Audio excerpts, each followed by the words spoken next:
This is the Galaxy Tab S7 Plus 5G.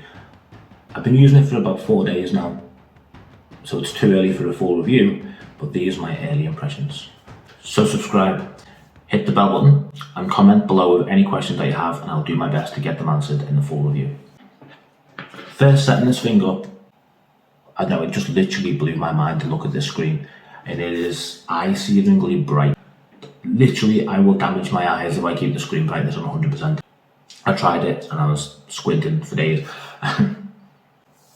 But brightness isn't everything when it comes to a display. But this display nails it. And this is literally like taking a TV off the wall and shrinking it down. Almost at pocket size. This is definitely not. I mean, Samsung, they might not get everything right, but they know displays. And this is 120 Hz refresh rate. And so bright, so beautiful. It's just amazing to look at whether you're watching films or reading or even just looking at photos that you've taken yourself. These look amazing on here.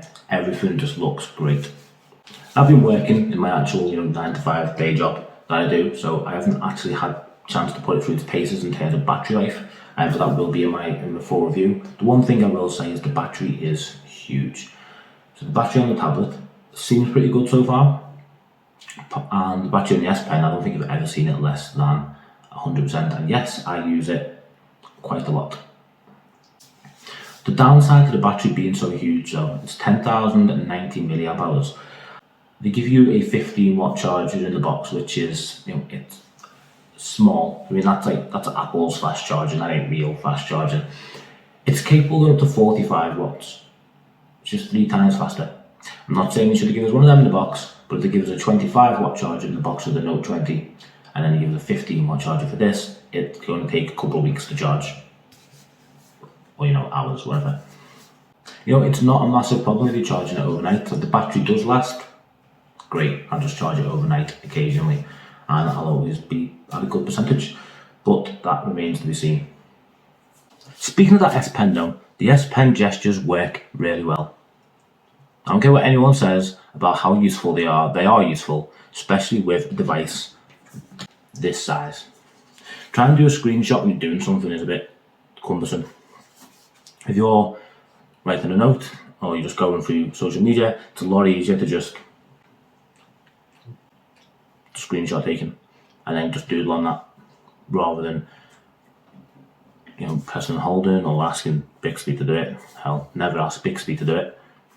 But even just things like going home into the recent apps, it's a lot easier to do it once you've got the S Pen in your hand. If you're doing something, it's hard to do the gestures on the screen. To do things like going home or going to recent apps or taking a screenshot, it's a lot easier to use the S Pen if it's already in your hand. So it makes sense that Samsung could put these things on there. If you don't like it, you can change the gestures and you can reassign them to open a different app. To me, seems less useful. The camera opens from a distance, that's probably the only one I'd want to do. You don't want to take notes when you're on the other side of the room, so why do you want to open the Notes app if you can't reach the screen to do it? The S Pen itself feels really good. Actually feels like a pen. It's pen sized, it's a pen weight, it's light, and I say it feels like it's going to be durable as well. And I like the kind of rubberized texture to it as well. It's not rubber, it is plastic, but it just feels rubberized. And with the rubber tip as well, it feels a lot better writing on glass. You don't need a paper-like screen protector to get that writing feel, because it is rubber on glass rather than plastic on glass. It doesn't feel like you're going to damage the device. It snaps onto the back pretty well as well. I've seen a lot of people saying it's fiddly and it's hard to find. It's not that bad, and the magnet is strong enough to just pull it straight out of your hand. Not too strong where you have to struggle taking it off though. It's a good balance of where it is. I like that. It's satisfying. Yeah, I get on the side might have been a bit better, but you take what you can get, and I still like it either way. Boom.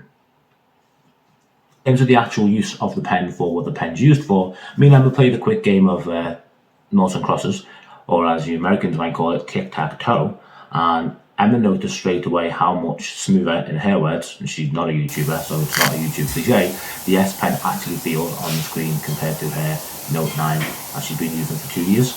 That's a big difference. The Note 10 was the same. I had the Note 10, she had the Note 9, but using this and using the Note 20 Ultra, it is noticeable for someone who isn't as tech minded. So you will feel the difference with the new pen. If it's the first S Pen that you've used, it will blow.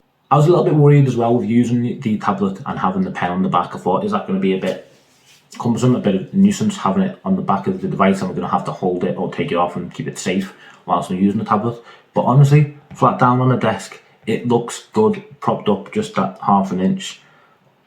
It looks better. If you're typing, it gives like an angle to it as well. It's really nice. This tablet's obviously designed to be used in landscape.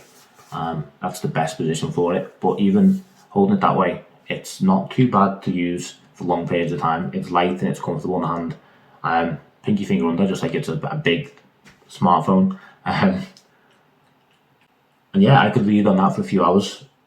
And let's talk decks. Now, first of all, my annoyance is the fact that they don't bring out the keyboard case and release that on the same day you bring out the tablet. You can't market it as being like the perfect combination together if they don't come out at the same time. That's ridiculous. When people see the tablet and the keyboard and think, yeah, I need that, that's my next laptop replacement.